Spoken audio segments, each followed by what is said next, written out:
I have been getting quite a few requests for ASMR videos, and I'm here to finally deliver on that. For this video, I will read some Sappho's poems, as she is one of the oldest well-known lesbian poets. If you enjoyed this and want to see more, please leave a comment. And, as always on YouTube, feel free to drop a like and subscribe if you want to see more of my content in the future. Now enjoy. Hither now, O Muses, leaving the golden house of God unseen in the user spaces. Come and breathe on bosom and brow and kindle song like the sun glow. Come and lift my shaken soul to the sacred shadow cast by Helicon's rustling forests. Sweep on wings of flame from the middle ether. Seize and uplift me. Thrill my heart that throbs with unwanted fervor. Chasten mouth and throat with immortal kisses, till I yield on maddening heights the very breath of my body. When the moon at full on the sill of heaven lights her beacon, flooding the earth with silver, all the shining stars that about her cluster hide their fair faces. So when Anactoria's beauty dazzles, sight of mine grown dim with the joy it gives me, Orgo, Athis, Eirina, all the others fade from my vision.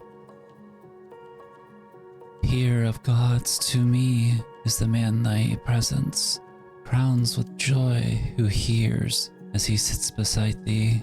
Accents sweet of thy lips, the silence breaking with lovely laughter, tones that make the heart in my bosom flutter. For if I, the space of a moment even, near to thee come, any word I would utter instantly fails me. Vain my stricken tongue would a whisper fashion. Subtly under my skin runs fire, ecstatic. Straightway mists surge dim to my eyes and leave them bereft of their vision.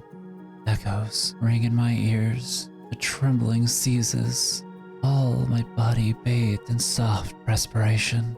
Pale as grass I grow in my passion's madness, like one insensate. But must I dare all, since to me unworthy bliss thy beauty brings that a god might envy? Never yet was fervid woman a fairer image of Cyprus. Ah, undying daughter of God, befriend me. Calm my blood that thrills with impeding transport.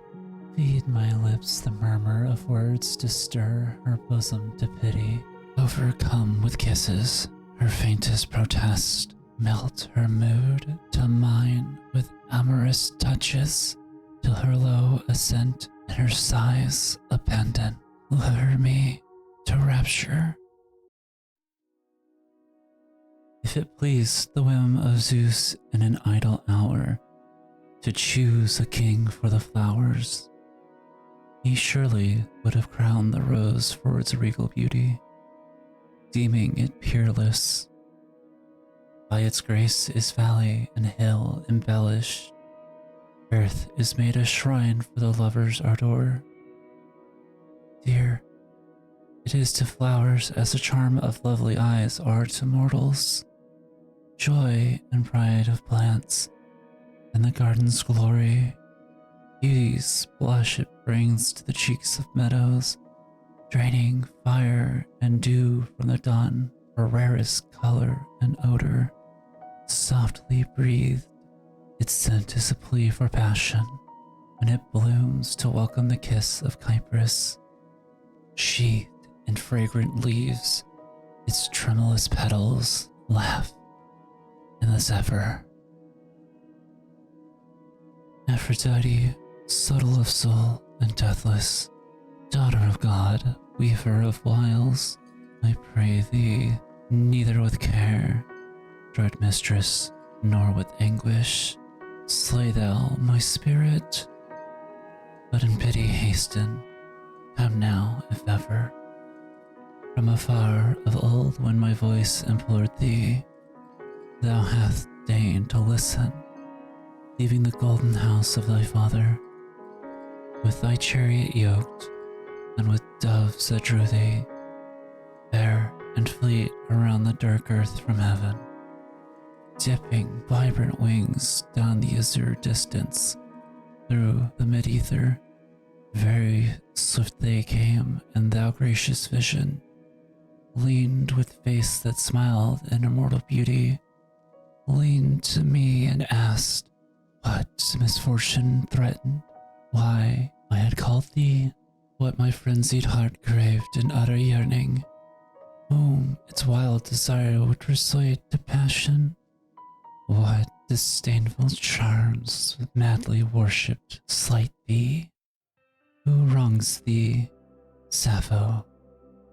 She that fain would fly, she shall quickly follow.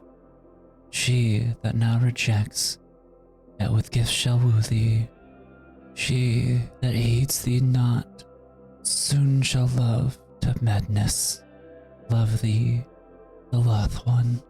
Come to me now thus, goddess, and release me from distress and pain, and all my distracted heart would seek.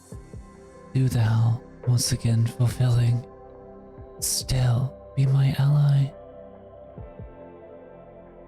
Slumber streams from quivering leaves that listless bask in heat and stillness of lesbian summer. Breathless swoons the air with the apple blossom's delicate odor. From the shade of branches that droop and cover shallow trenches winding about the orchard, restful comes and cool to the sense the flowing murmur of water. All around, through the apple boughs and blossom, murmur cool the breezes of early summer, and from leaves that quiver above me gently, slumber is shaken. Blades of poppies swoon in the drowsy languor, dreaming roses bend, and the oleanders bask and nod to the drone of bees in the silent fervor of noontide.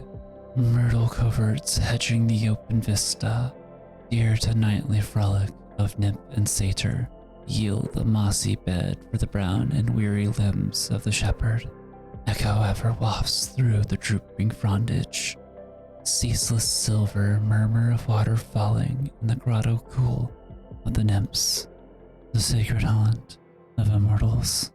Down the sides of rocks that are gray and lichened trickle tiny rills whose expectant tinkle drips with gurgle hushed in the clear glimmering depths of the basin.